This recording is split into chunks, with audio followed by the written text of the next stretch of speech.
سلام، وقتتون بخیر. در مورد گره ها مشکل داشتی ظاهرا و اعضای مبتدی هم فکر کنم زیادن. حالا من مبتدی فکر میکردم که در حد گره و اینا رو بدونن، یعنی با عرض تقاضا آشنا باشن، ولی بازم ایراد نداره. ما این گره رو یه بار دیگه توضیح میدم به شکل یه ذره ساده تر و مشخصتر که بتونن درک کنن این قضیه رو. ما گره رو گفتیم یه حرکت تو بازار که رفت و برگشت داره و این برگشته واکنش به گذشته بازار. یعنی شما الان این گره رو فرض کنید واکنش داشته قیمت بهش، قیمت اومده اینجا واکنش داده به این گره، برگشت داده. تو این برگشته این پایین یه FL هست. این FL رو چجوری پیدا کنیم؟ این FL رو وقتی تو تایم خودش نگاه کنید، مثل این گره تو تایم خودش که ببینیش یه واکنش میبینی، برگشت، رسیدن به FL و حرکت. اما اگر تایم پایینش رو بخوای ببینی،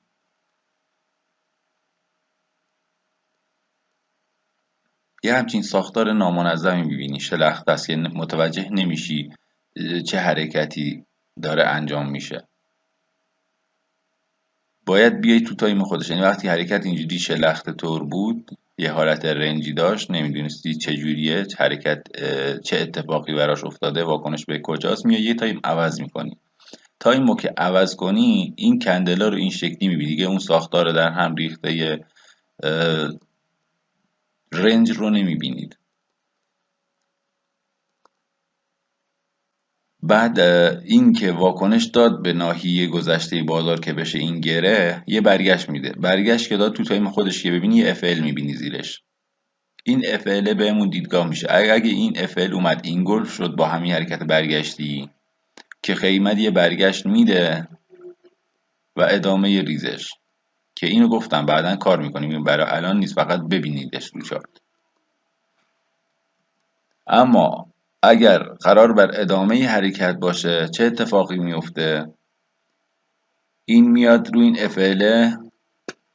این FL نگهش میداره و حرکت رو شروع میکنه. خب این تا اینجای کار. بعد تو آینده بازار، یعنی اینجا الان آینده بازاره، این اومد واکنش داد، دیگه اینجا ملاک نیست، این دیگه گذشت، تموم شد. ناحیه جدیدی که ما برای قیمت داریم این ناحیه است، این گرهه که عین همون باید باش برخورد شه دیگه. اینجا میشه سطح پایینش و دیگه این گره به کارمون نمیاد، این دیگه دیدگاهی بهش نیست، چون مصرف شد، حرکت کرد، تموم شد. سطح بعدیمون میشه اینجا، سطحی که خودش ساخته، این قله‌ای که خود این گره ساخته. و ناحیه‌ای که برای آینده بازار چک میکنی میشه کل این ناحیه. این برامون تو آینده یک ناحیه است که بازم قیمت میاد بهش واکنش میده، اون واکنش رو چک میکنیم که ببینیم چه اتفاقی افتاده. به فرض نفوذ، برگشت، ادامه. حالا چون اینجا سعودی بوده از اونور باید نزولیشو میکشیدم. تو آینده بازار باز واکنش به کل این ناحیه، دیگه این گره مطرح نیست. این گرهی که اینجا ساخته شده میشه برامون سطح و ناحیه، که باز میه واکنش قیمت رو بهش چک میکنیم که چه اتفاقی افتاده. به فرض اینکه نفوذ باشه و ادامه حرکت.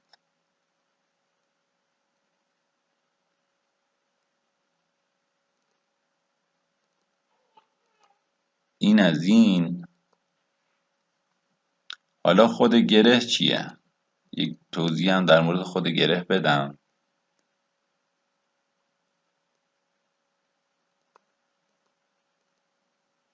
گره یک حرکت، همون به قول بچه ها که میگفتن اصلاحیه تو بازار. اما اینکه کدوم گره مهمه و کجا تشکیل میشه رو بعدا بهش میرسیم. الان بخوایم خود گره رو یاد بگیریم که چی هست، اینجوری تعریف میشه که شما چند تا کندل دارید وسط یک حرکت، به فرض صعودی، یک حرکت صعودی دارید، بعد این قیمت میرسه به یک ناحیه ای از بازار که این باشه، اینجا برگشت میده. برگشتی که کندلاش به این شکل زده شه و این اوپن کلوز کندل ها پایین تر از شادو بسته شه، یعنی تو شادوی همدیگه بسته شه، پایین تر از شادو هم بسته شه. این به فرض اگر یک کندل باشه این شکلی و یک شادو، کندل بعدی بیاد این شکلی بسته شه، این اوپن کلوزه بالاتر از شادوش بسته شه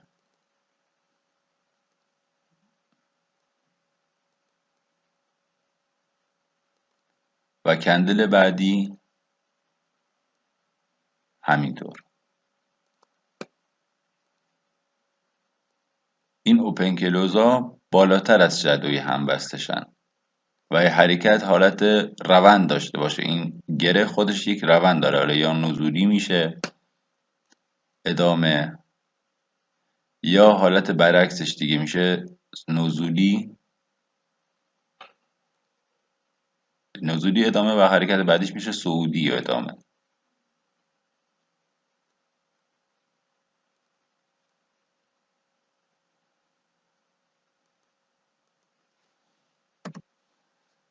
پس این شادوها باید زده شن و کندلا اوپن کلوزشون پایین تر از شادوی همدیگه بسته شه که این حرکتی که این لگ اتفاق میفته یک حالت روندی داشته باشه، یک مسیر داشته باشه، حالا یا صعودی یا نزولی، یک مسیر داشته باشه، این حالت رنج نباشه. به فرض اینجا رو نمیتونید یک گره در نظر بگیریم، اینجا اون رونده تشکیل نشده، اما برای تایم بالاترش میتونه یک گره باشه.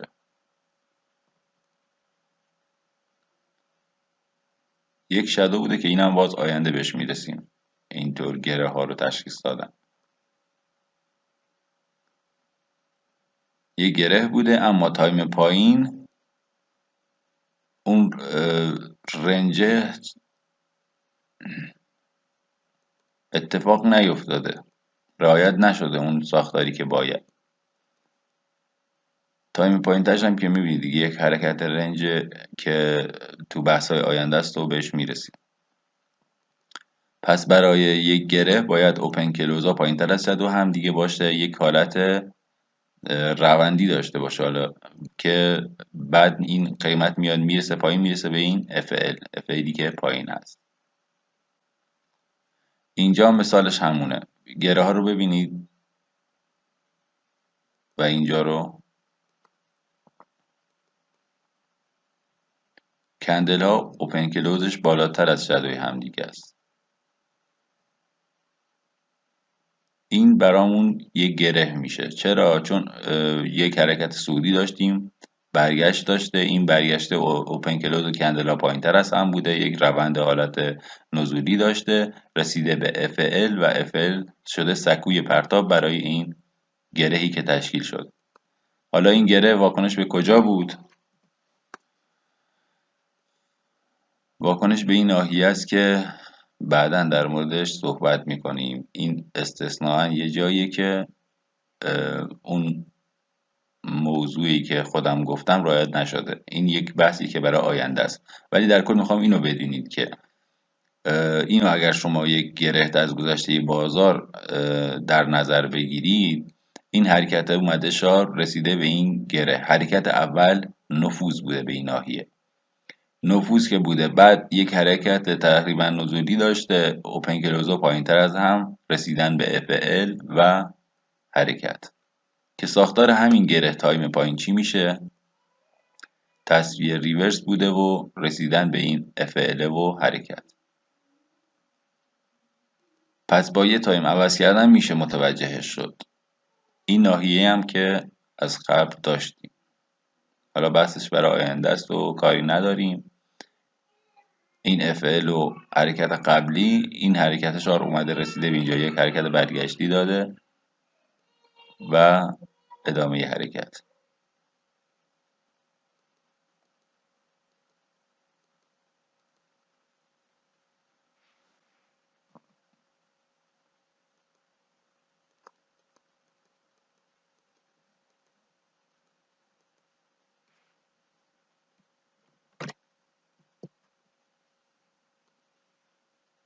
کندل تایم هم پاکش نیاز نداریم اصلا. و اینکه واکنش به گره ها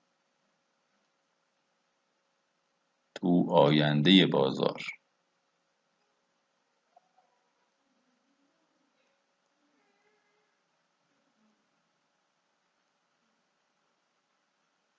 اینجا اگر یه گره باشه و اون این افعلی که نگهش داشته اینم گرهه.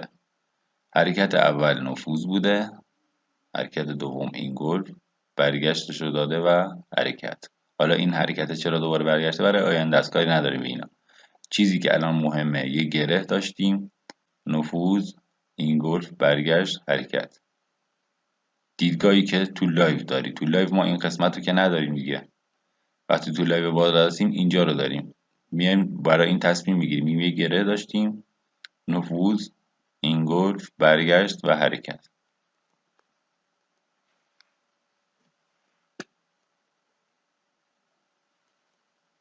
یه مثال دیگه هم که قرار بود کار کنید و کسی تمرین نفرستاده بود، گرهی که فعل رو اینگلف میکنه و تو همون جهت حرکت میکنه که اگر پیدا شه یه مثال هم از اونجا بزنیم.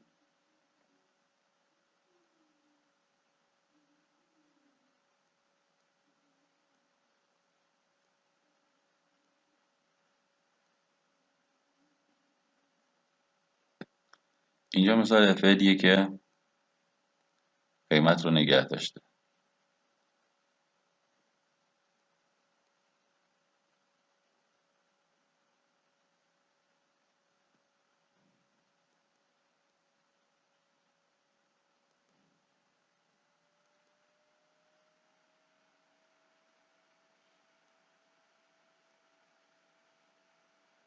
و اگر این رو یک گره در نظر بگیریم که یک گره تشکیل شده دیگه، اینجا یک گره تشکیل شده، اومده قیمت تو برگشت نفوذ داشته، اینگلف کرده، برگشتش رو داده و در جهت اینگلف حرکت کرده. این مثالی بود که قرار شد پیدا کنید و کسی انجام نداده بود. گرهی که یک افعل نگهش داشته، نفوذ، اینگلف، برگشت، حرکت. و در مورد این افعل گفتم که ممکنه شما تو یه تایمی باشید که خود این افعل رو ببینید، یه افعل ببینید یه گره. اما تو فرکتالش گفتم که ممکنه که این افعل رو خودتون یه گره ببینید که تو تایم بالام افعل نباشه، تایم پایینش هم نباشه. این تایمی هم که میبینید یه همچین گرهی ببینید، ولی همین گره میتونه دلیل باشه برای نگه داشتن گره بعدی. اینکه حتما دنبال یه دونه افعل باشید، نه اینجوری نیست. باید خود گره رو تشخیص بدید و این حرکتی که برای تایم بالاترشه. حالا اینا رو بعدا متوجه میشید چجوری پیدا کنیم حرکتایی که برای خود تایم نیست. یعنی ممکنه شما یه حرکت داشته باشید که تایم پایین وجود نداشته باشه، یعنی نبینیدش، تایم بالاتر هم نبینیدش، اینجا ببینید، فقط تو این تایمی که هستید ببینید. که ما اینم با ساختارا و حرکتاش و واکنشایی که داره به گذشته بازار میتونیم تشخیص بدیم برای کدوم تایمه. به فرض اینکه ما یه گره میبینیم تو تایم 1 ساعته میبینیم و تایم 1 ساعته به فرض یک ساختاری میبینیم که شک داریم که این گره هست یا نه، تو تایم 4 ساعته میبینیم کلا مشخص نیست. بعد متوجه میشیم که این گره یا این حرکت برای تایمی بین 1 ساعته و 4 ساعته است. ما تشخیصش میدیم بدون اینکه اون تایم وسط اینا رو داشته باشیم. حالا این سوال هم پیش نیاد که آره شما 1 ساعته 4 ساعته یه تایم 30 دقیقه داریم اینجا، اونجا رو میتونیم مشخص کنیم. ببین ما اصلا تایم 30 دقیقه استفاده نمی کنیم تو عرض تقاضا، کلا به کار نمیاد. حالا این تایمی که گفتم، این مثالی که زدم اینجا شد. حالا به فرض اینکه شما یه ساختار داشته باشید بین 4 ساعته و دیلی، اونو باید تشخیص بدید. این تایم وسط هم که دیگه نیست، اون سیمینه نیست که بخوای نشونش بدی و تصمیم بگیری. پس با ساختاری که هست تشخیص میدیم و تصمیم میگیریم که این تایم برای تایمی بین 4 ساعته و دیلیه که اینا آینده بهش میرسیم اصلا مهم نیست. فقط میخوام حرکت ها رو ببینید، ریزبین باشید. اینکه اینجا یک FL دیدم و یه گره که نگهش داشت دیگه بیخیالش نشم، خود اینو یه گره ببینم و آینده واکنش رو بهش و یک تایم عوض کنم که بگم آره این یه گره بود، اومد نفوذ کرد، این گلف کرد و برگشت. این برگشتش هم داد. حالا این برگشترم بعداً یاد میگیریم که این بالا اومدن تا کجاست، این گلفه تا کجاست، برگشتش تا کجاست، چه اتفاقی میفته. کلا با دلیل و منطق پیش میریم و یاد میگیرید که چه اتفاقی افتاده.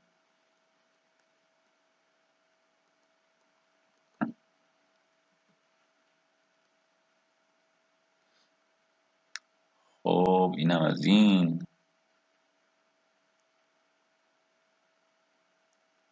اینم اگر یه گره در نظر بگیریم که این برای الان نیست، بیشتر سوال پیش میاد.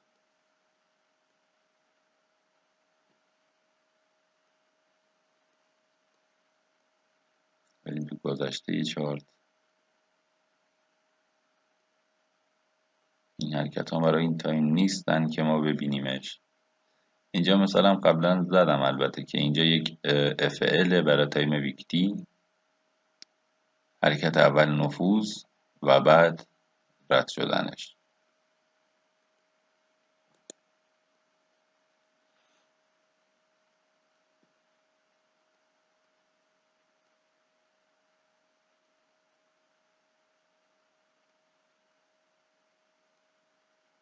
اینجا یک گره در نظر بگیریم، نفوذ و رد شدنش که باز اینم برای آینده است، سوال پیش نیاد.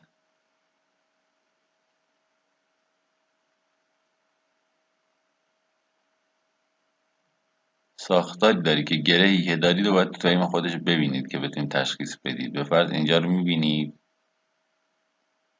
اینجا میدونیم یک اتفاقی افتاده، یک گرهی هست. میایم تایم پایین تر، اگر پیداش کنیم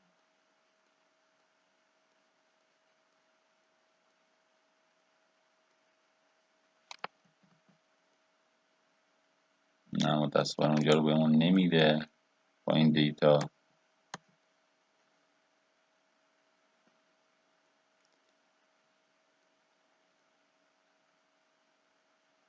اینو اگر یه گره در نظر بگیریم، حرکت اول نفوذ، حرکت دوم رد شدنش، که این هم یه ساختار داره برای آینده است و یادش میگیریم که این چرا این اتفاقی افتاده.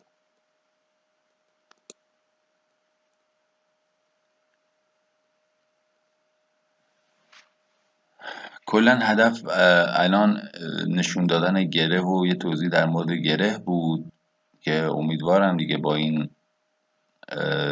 صحبت ها متوجه شده باشید. اینجا مثلا یه FL داریم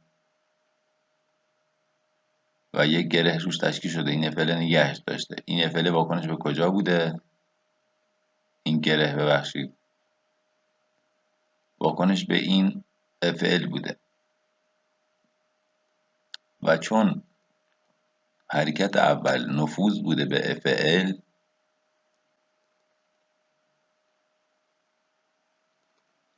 یه FL داشتیم که واکنش اول بهش نفوذ بوده. دیدگاه چی میشه؟ دیدگاه این میشه حرکت اول نفوذ، حرکت دوم اینگولف. یعنی این حرکت برگشتی انتظار داریم که رد بشه و این سطح FL رو برامون اینگولف کنه.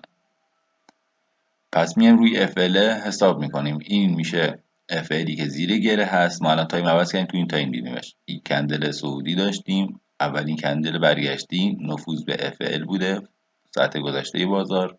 چون اولین واکنش نفوذ بوده، برگشت داشتیم و انتظارمون این بوده که این FL بتونه قیمت رو برگردونه و حرکت شروع شه برای این گلف خود سطح این FL.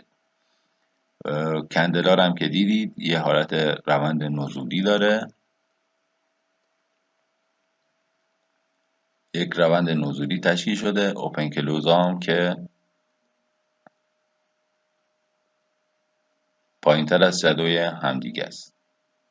روندرم داریم. دیدگاه هم اینه که حرکت اول نفوذ، حرکت دوم باید بیاد اینگلف کنه. اینگلف هم که کرده برگشت داده، این برگشت هم بعدا یاد میگیریم تا کجاست و چه اتفاقی افتاده براش و حرکت برای رسیدن به گره های بالاتر که گله بالاتر هم رفته رسیده و برگشتشو داده.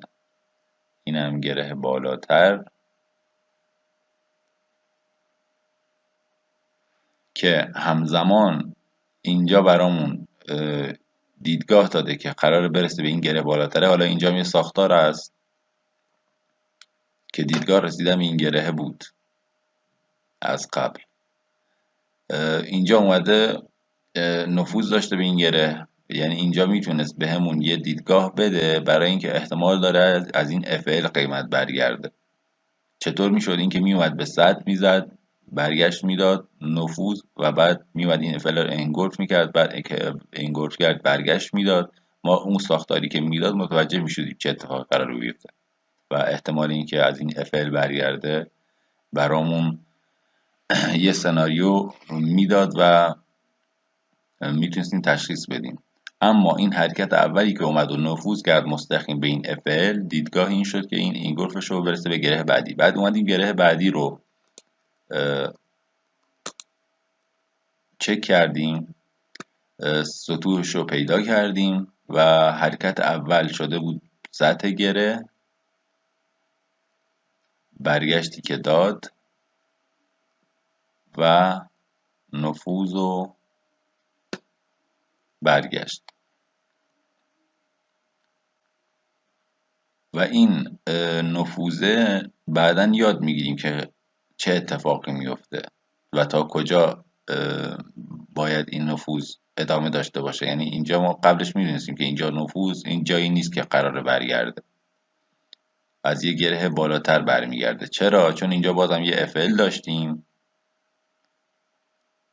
حرکت اول بهش نفوذ بوده، این اومده برای ساختار این اینگولف کرده، این برگشتش رو که داد دیدگاه از این FL و اینگولفش رد شدن بود. این رد شدن رسیدن به این گره و نفوذ بود. نفوذ به این گره دیدگاه رد شدن از این گره و اینگولفش رو داد که این نقطه برگشته رو به همون میداد که من حالا این پوزیشنش هم گرفته بودم و اون موقع تو گروه هم گذاشتم که از اینجا ما منتظر برگشت بودیم و ساختاری که اینجا اتفاق افتاده بود و آینده در موردش صحبت میکنیم.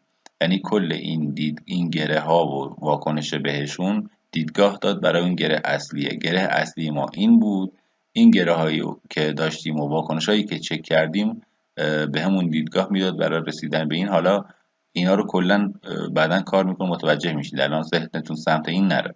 الان مهم واکنش به ناحیه است و پیدا کردن گره ها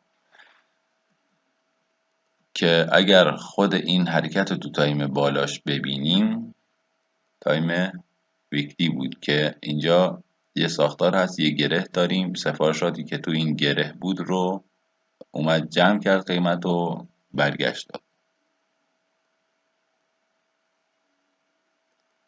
که بهینه کردن این گره ما رو میرسونه به این گرهی که داخلش هست و اتفاقاتی که توضیح دادم. الان ذهن تو سطح این نره، الان مهم همون چیزی بود که کار کردیم، گره و روندی که میده و واکنش قیمت هم که میشه همونایی که تمرین کرده بودید. خیلی هم عالی بود. انشالله که آینده همه دلیل و منطق حرکت ها رو میفهمید و میتونید تشخیص بدید که اتفاق بعدی که قرار بیفته چیه. خود اینجا هم برای تایم ویکلی اینم مثال بزنم. اینجا که FL داشتیم، حرکت نفوذ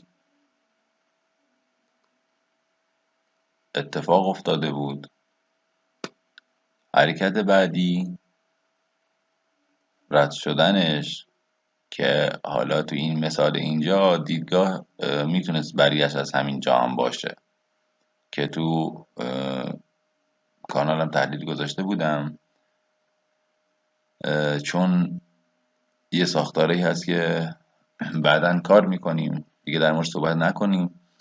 اینجا رو میخواستم بگم که این FL بهمون تو آیندهش گفتم که این FL واکنشش رو داد، این گل شد، دیگه تمام، اینو دیگه کار نداریم، میایم تو آینده بازار. این آینده بازار با بهمون یه گره میده، یه دلیل میده و این دلیل باز تو این تایم شد اولین حرکت نفوذ و باز الان ببینیم چه اتفاقی میفته، ساختاری که بهمون میده چیه و تصمیم بگیریم براش. که اینجا هم باز باید بهینه کرد و به یه گره رسید تو دل این حرکت و پیدا کرد واکنش ها رو بهش، که اول اومد به سطح خورد، بعد نفوذ و بعد حرکت. این از این. در مورد CO ها، ما CO ها رو برای خود گره کار کردیم.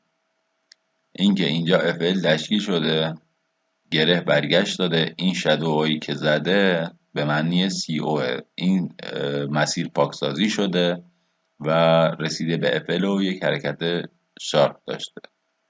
اینجا با CO شده و حرکت شارپ این مسیر رو پاک کرده. این شادوهایی که اینجا مسیر رو باز کردن برای حرکت قیمت که این حرکت شارپ اتفاق افتاد.